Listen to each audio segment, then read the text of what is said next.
चलो कल last question कराया था। क्वेश्चन के बाद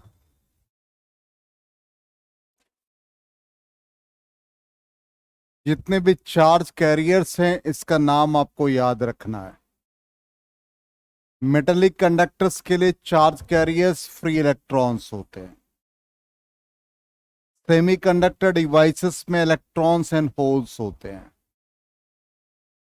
होल्स का कॉन्सेप्ट ये है कि सिंपली सेमीकंडक्टर डिवाइसेस में या इलेक्ट्रॉनिक डिवाइसेस में जो वैलेंस शेल में इलेक्ट्रॉन होते हैं उसको पर्टिकुलरली हम लोग वैलेंस बैंड से रिप्रेजेंट करते हैं। ये हम लोग सेमीकंडक्टर डिवाइसेस में पढ़ेंगे। तो यहां पर वैलेंस बैंड में ये इलेक्ट्रॉन होते हैं और ये इलेक्ट्रॉन फ्री इलेक्ट्रॉन्स है। इसके बाद नेक्स्ट परमिसिबल एनर्जी लेवल जो क्रिएट होता है इसको हम लोग कंडक्शन बैंड कहते हैं। कंडक्शन बैंड और वैलेंस बैंड के बीच में एक गैप होता है। इस गैप को हम लोग बैंड एनर्जी गैप कहते हैं।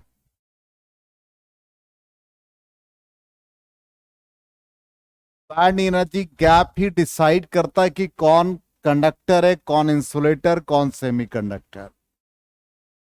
जैसे ही आप इलेक्ट्रॉन को एनर्जी देते हो ये इलेक्ट्रॉन एक्साइटेड होकर कंडक्शन बैंड में चला जाता है और यहां जो वैकेंसी क्रिएट होता है यही वैकेंसी ट्रीट करता होल की तरह और ये पॉजिटिव चार्ज कैरियर होता है। इसका मतलब electrons are responsible for the conduction band and holes are responsible for the valence band. इसलिए सेमीकंडक्टर डिवाइसेस में electrons and holes charge carriers हो जाते हैं। नाम याद रखना है। इलेक्ट्रोलाइट्स के केस में केटायंस एंड एनायंस। एक और भी आप ऐड कर सकते हैं, गैस डिस्चार्ज ट्यूब। इसमें पॉजिटिव आयंस और इलेक्ट्रॉन्स होते हैं। ये सब चार्ज कैरियर्स का नाम आपको याद रखना है 1 मार्क के लिए, ऑब्जेक्टिव क्वेश्चन के लिए। क्लियर? अब यहां इसके बाद एक सिंपल सा क्वेश्चन है, what is the cause of current. Current का जो फ्लो होता है किसी कंडक्टर में उसका रीजन क्या है। What is the cause of flow of electron. Simple concept ये कहता है कि जैसे ही हम किसी कंडक्टर के एक क्रॉस एक सप्लाई वोल्टेज V कनेक्ट कर दें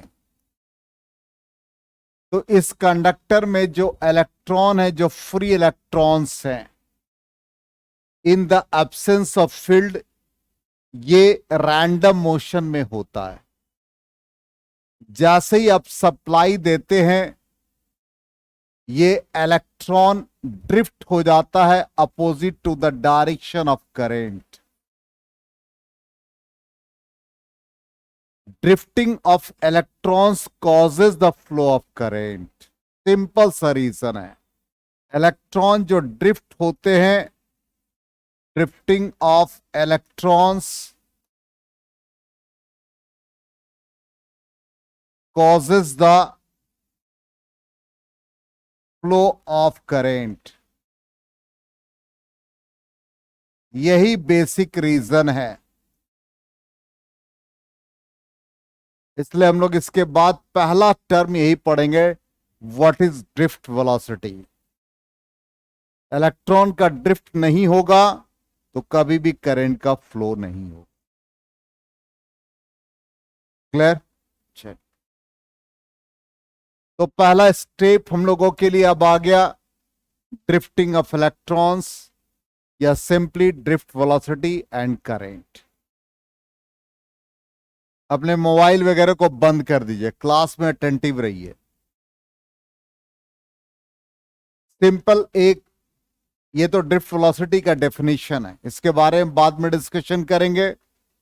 पहले देख लीजिए, कंडक्टर है, कंडक्टर का लेंथ L है, area of cross section A, और इसको एक सप्लाई वोल्टेज से कनेक्ट किया। अब ये जैसे ही सप्लाई वोल्टेज से आप कनेक्ट करते हैं, इस कंडीशन में फ्री इलेक्ट्रॉन्स एक्सेलरेट होता है, और एक्सेलरेट होकर के ये कोलाइड करता है पॉजिटिव मेटल आयंस के साथ। जब पॉजिटिव मेटल आयंस के साथ कोलाइड करता है तो उस कंडीशन में जो वेलोसिटी पजेस करता है बिटवीन सक्सेसिव कोलिजन, उसी को हम लोग ड्रिफ्ट वेलोसिटी कहते हैं। अब यहां पर करंट जैसे ही सेटअप होगा तो due to drifting of electron, तो यहां इलेक्ट्रिक फील्ड अप्लाई किया आपने, इलेक्ट्रिक फील्ड पूरे कंडक्टर में सेटअप हो गया। अब यहां इलेक्ट्रॉन ड्रिफ्ट हो रहे opposite to the direction of flow of current, और इस तरह से drifting of electrons causes the flow of current. तो पहला स्टेप, ये डेफिनेशन बिल्कुल बाद में, सबसे पहला स्टेप जैसे ही आपने कंडक्टर के क्रॉस ये सप्लाई दिया, इलेक्ट्रिक फील्ड का सेटअप हुआ। क्लियर? इसका मतलब इलेक्ट्रिक फील्ड जो सेटअप हुआ due to applied potential per unit length of the conductor, इसके कारण से ये इलेक्ट्रॉन एक्सेलरेट हुआ। तो obviously force experienced by free electrons minus EE, ये फोर्स लगा इलेक्ट्रॉन पे, जिसके कारण से इलेक्ट्रॉन एक्सेलरेट हुआ, force by mass minus EE by M। अब इसी एक्सेलरेशन से ये कोलाइड करेगा पॉजिटिव मेटल आयंस के साथ। ठीक, अब ये जो कोलिजन होता है इसको ऐसे आप समझें, बिल्कुल हम कोशिश करते हैं आपको समझाने का, ये हम हर एटम की बात कर रहे हैं। यहां इसके near by another atom, near by another atom. अब यहां पर हर एटम के लिए यहां एक फ्री इलेक्ट्रॉन, ये फ्री इलेक्ट्रॉन, ये फ्री इलेक्ट्रॉन, ये फ्री इलेक्ट्रॉन। अब ये इलेक्ट्रॉन इसके साथ कोलाइड किया, तो इसी को हम लोग सक्सेसिव कोलिजन कहते हैं। अब ये जब कोलिजन हुआ तो ये जो डिस्टेंस ट्रैवल करता है इसको हम लोग मीन फ्री पाथ कहते हैं। ठीक, अब ऐसा नहीं कि स्ट्रेट पाथ, हो सकता है कि इसके नजदीक हो तो ऐसे कोलाइड करे, ठीक है, फिर ये इसके साथ ऐसे कोलाइड करे, फिर इसके साथ ये ऐसे कोलाइड करे, ये कोलिजन होता रहा। तो initially in the absence of field, जब फील्ड नहीं है तो ये जितने भी फ्री इलेक्ट्रॉन से ये रैंडमली मूव कर रहे हैं, रैंडम मोशन है, जिगजैग, ये जितने भी फ्री इलेक्ट्रॉन्स है ये रैंडमली मूव कर रहे हैं, रैंडम मोशन है, जिगजैग पाथ, इसलिए इनका एवरेज वेलोसिटी 0 होगा इन द एब्सेंस ऑफ फील्ड। अब जब फील्ड आपने प्रोवाइड किया तो ऑब्वियसली एक्सेलरेशन हुआ, और जो वेलोसिटी पजेस करेगा उसको हम लोग v से रिप्रेजेंट करेंगे, और ये जो टाइम लगेगा इन दोनों के बीच का, इसको हम टॉ से रिप्रेजेंट करेंगे। इस टाइम को कहेंगे रिलैक्सेशन टाइम। रिलैक्सेशन टाइम का मतलब time elapses between two successive collision. Elapses मतलब समय व्यतीत करना। ये जो कोलिजन हो रहा है, यहां से यहां तक का जो समय इसने गुजारा, समय व्यतीत किया, उसी को हम लोग रिलैक्सेशन टाइम कहते हैं, जिसको टॉ से रिप्रेजेंट करेंगे, और जो डिस्टेंस होगा उसको लेमडा से। यहां तक क्लियर है? गुड। अब इसके बाद हम लोग इसके मैथमेटिकल कॉन्सेप्ट पर जाएंगे। तो मैथमेटिकल कॉन्सेप्ट ये याद रखना है, इन the absence of field average velocity 0। अब मान लिया कि एक हम पहले इलेक्ट्रॉन की बात कर रहे हैं, इसने फाइनल वेलोसिटी v1 पजेस किया after the application of field. Initial velocity u1 था, random, in the absence of field. Field provide करने से एक्सेलरेशन हुआ, relaxation time, time elapses between two successive collision, इस टाइम को τ1 से रिप्रेजेंट किया। Again v2 is equal to u2 plus a τ2 dot dot dot vn is equal to un plus a τn।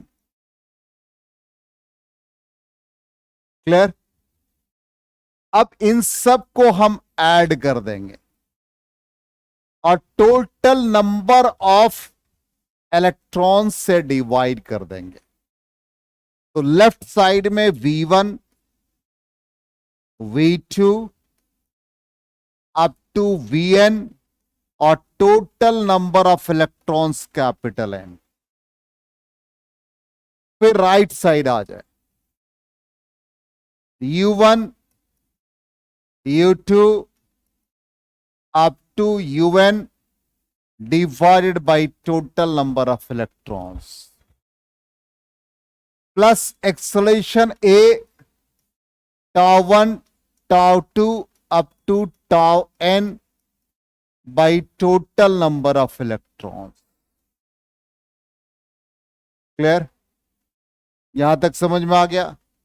अब ये क्या है? ये एक एवरेज वेलोसिटी है, और वो वेलोसिटी जो इलेक्ट्रॉन ड्रिफ्ट हुआ है, इसका मतलब ये टोटल ड्रिफ्ट वेलोसिटी कहलाएगा लेफ्ट साइड में। तो यहां ऊपर वाले पार्ट में हम इरेज करके इसी को कैरी कर रहे हैं। तो लेफ्ट साइड में ये जो टर्म है, ये पूरा ड्रिफ्ट वेलोसिटी हो गया, ये पूरा टर्म एवरेज वेलोसिटी हो गया। एक्सेलरेशन, ये पूरा एवरेज रिलैक्सेशन टाइम हो गया, टाउ लिख देते हैं। टाउ एवरेज भी लिख सकते हैं आप।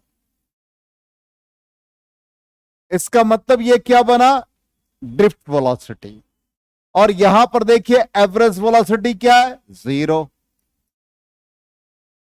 Acceleration, tau average. एक्सेलरेशन का फॉर्मूला भी जस्ट हमने जो इरेज किया वो क्या लिखा था? -e/m। तो इस कंडीशन में drift velocity is equal to -e/m into tau average. It is the final expression of drift velocity. इसका मतलब drift velocity is defined as the average velocity with which free electrons get accelerated in a direction opposite to the field. जिस velocity से ये accelerate हो रहा है opposite to the flow of current या opposite to the field, उसी को हमने क्या नाम दिया? Drift velocity. इसका ऑर्डर ऑफ मैग्नीट्यूड, इसका ऑर्डर याद रखना है, 10⁻⁻⁴ मीटर पर सेकेंड होता है। क्लियर? दूसरा टर्म आ गया relaxation time. What is average relaxation time? It is the time elapses between two successive collision. Clear? अब इसको हम लोग मैग्नीट्यूड के टर्म में भी लिख सकते हैं। ये तो डायरेक्शन के फॉर्म में लिखा है, मैग्नीट्यूड के टर्म में लिख सकते हैं।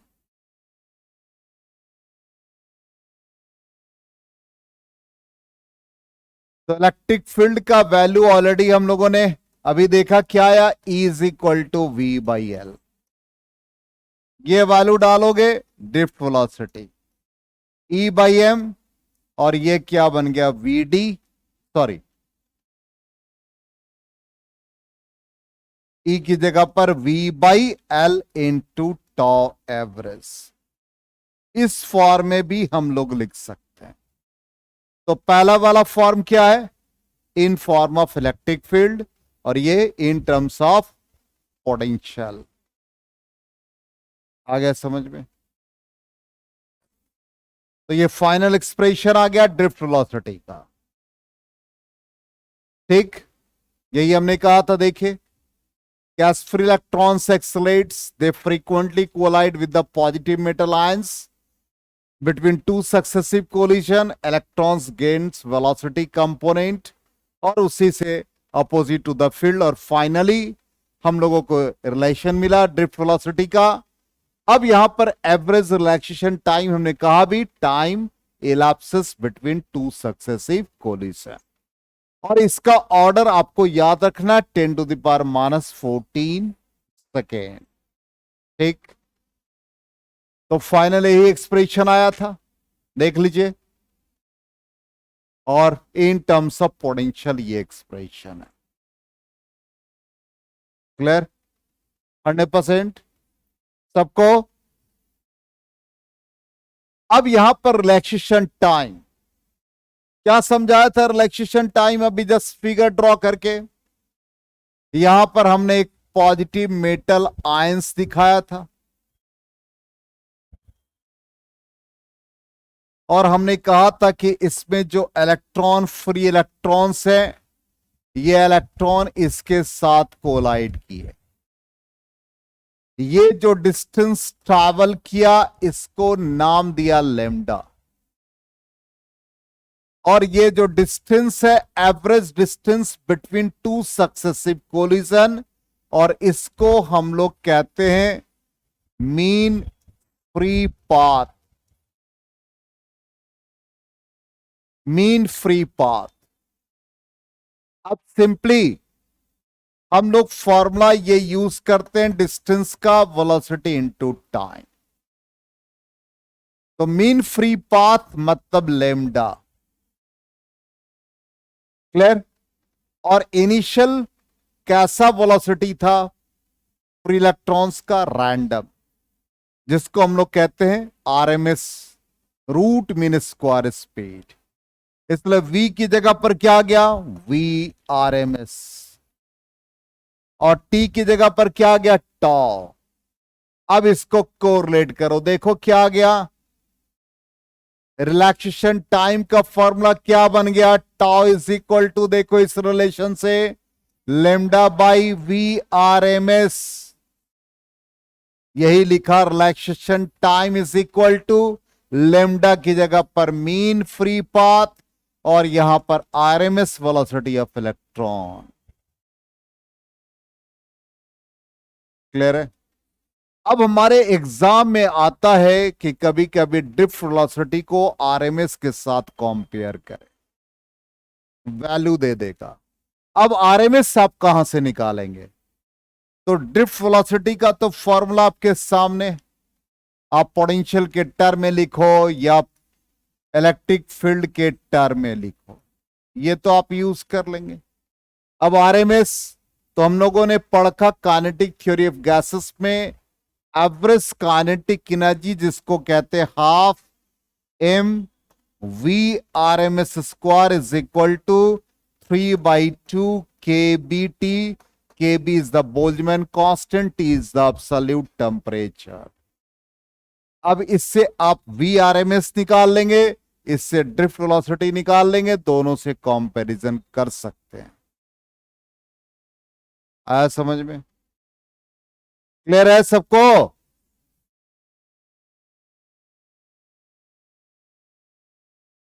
चल, अब यहां पर क्वेश्चन एक पहला ही यहां पर एक रिजल्ट है और एक तरह से क्वेश्चन है।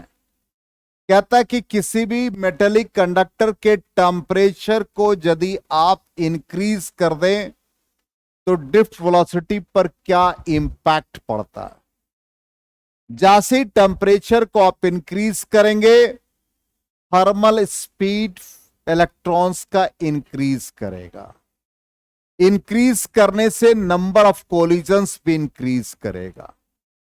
इसका मतलब जो कोलिजन का टाइम है वो घट जाएगा। जल्दी जल्दी कोलिजन होगा तो टाइम घटेगा और इसको क्या कहते हैं, रिलैक्सेशन टाइम। रिलैक्सेशन टाइम तो time between two successive collision घट गया तो टाउ का वैल्यू घट गया।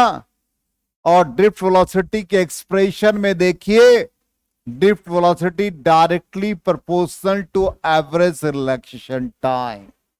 It means finally drift velocity भी डिक्रीज कर जाएगा। देखिए यही रिजल्ट लिखा हुआ है कि टेम्परेचर जैसे ही आप इंक्रीज करेंगे थर्मल स्पीड इंक्रीज करेगा which causes an increase in the number of collisions with the positive metal ions. As a result, relaxation time decreases. Think as drift velocity directly proportional to relaxation time, then drift velocity decreases. आ गया समझ में सबको? ऐसे ही question पूछे जाएंगे। आगे बढ़े।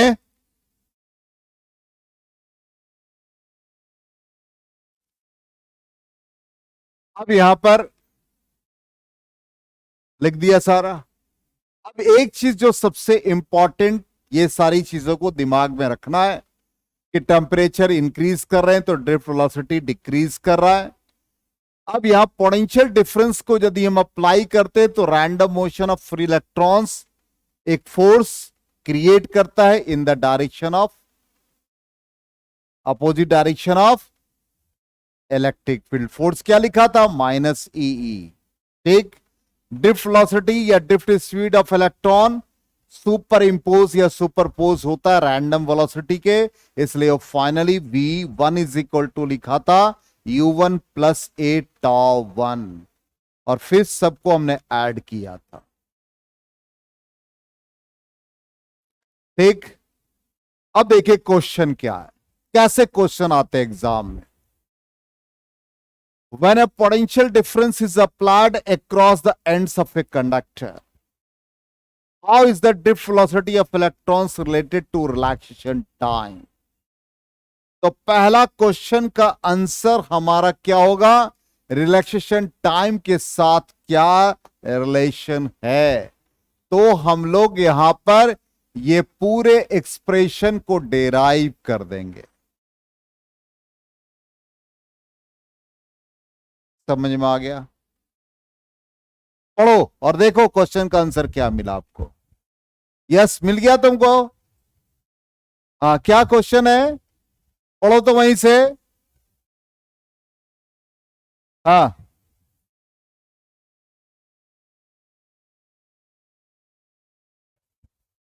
क्या कहता, how is the drift velocity of free electrons related to the relaxation time. Drift velocity का एक्सप्रेशन रिलैक्सेशन टाइम के टर्म में कौन सा है? दोनों है, इलेक्ट्रिक फील्ड के टर्म में है और पोटेंशियल के टर्म में। तो कौन सा रिलेशन निकालेंगे? है? बाल तो कटाया जैसे नाइजीरिया से भी तुरंत आया इंपोर्ट होकर। ये पोटेंशियल के टर्म में है तो ये एक्सप्रेशन तक लाएंगे।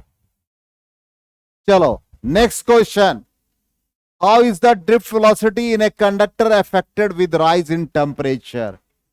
डिक्रीज करेगा, ऊपर लिखा भी है। मिल गया आंसर, ईयर भी लिख दिए। How does the random motion of electrons in a conductor gets affected when a potential difference is applied across its end। क्या होगा? और फिर एवरेज वेलोसिटी फाइनली क्या आ गया, 0 आ गया। आया समझ में क्वेश्चन कैसा पूछा जाता है? सबका आंसर मिल गया?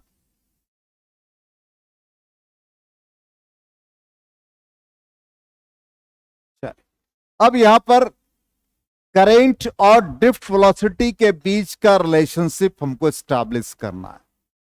तो वैसे ही हम एक कंडक्टर को एज्यूम कर लें जिसका लेंथ L है, area of cross section A, और इसको एक पोटेंशियल डिफरेंस से सोर्स से कनेक्ट किया, फील्ड का डायरेक्शन ये, इलेक्ट्रॉन ड्रिफ्ट हो रहे हैं।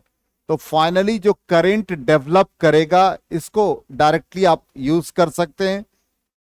करंट I जो सेटअप होगा वो होगा charge flowing through the conductor per unit time.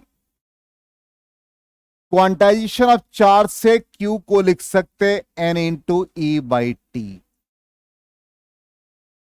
और यहां पर N है टोटल नंबर ऑफ इलेक्ट्रॉन्स या total number of free electrons. ठीक,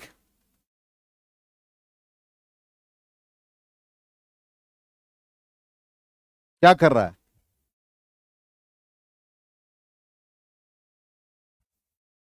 क्या कर रहा था अदनान?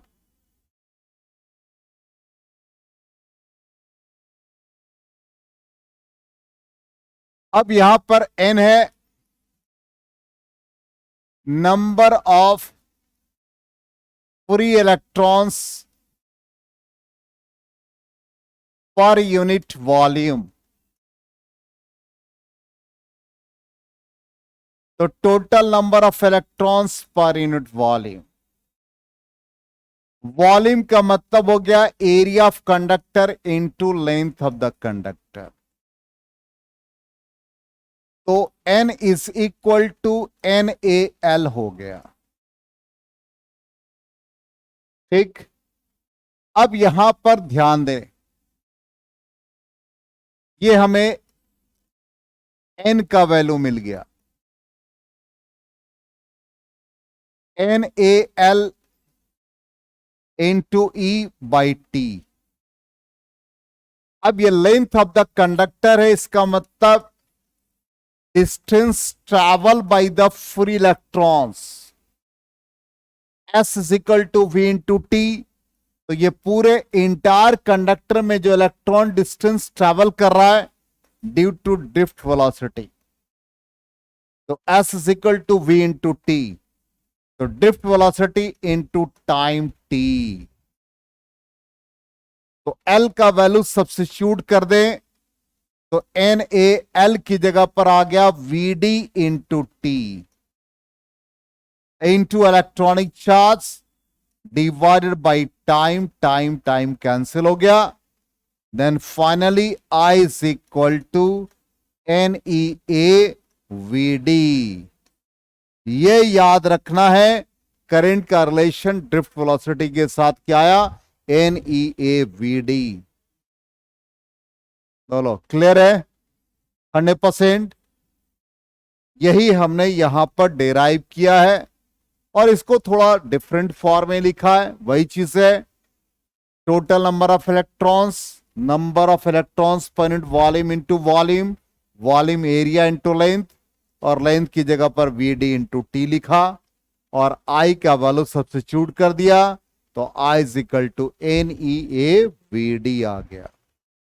ठीक, अब यहां पर एक जो सबसे इंपॉर्टेंट रिजल्ट है, ये बहुत इंपॉर्टेंट रिजल्ट है, ये रिजल्ट आपको याद रखना है ध्यान से।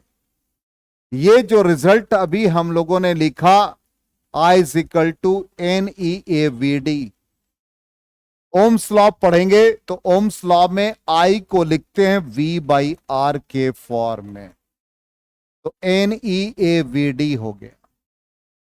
Resistance of a conductor in terms of resistivity हम लोग लिखते हैं रो L बाई ए, तो NeaVd हो गया।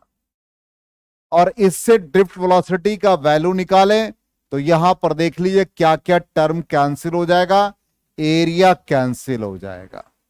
तो drift velocity V D is equal to potential V divided by N E L into rho या रो इंटू एल बनेगा। समझ में आ गया? अब कहोगे कि सर इसका यूज क्या होगा, और यहां भी ड्रिफ्ट वेलोसिटी को इस टर्म में लिख रहे हैं। ये जो रिजल्ट है इसको यूज करके क्या लिखोगे, I अपॉन एन ई ए। जब क्वेश्चन में करंट का वेरिएशन होगा या करंट के टर्म में होगा तो राइट साइड वाला एक्सप्रेशन यूज करेंगे, और जब पोटेंशियल के टर्म में होगा तो लेफ्ट साइड वाला इक्वेशन यूज करेंगे। आ गया समझ में? कितना आया आज? 100% टाइम हो गया।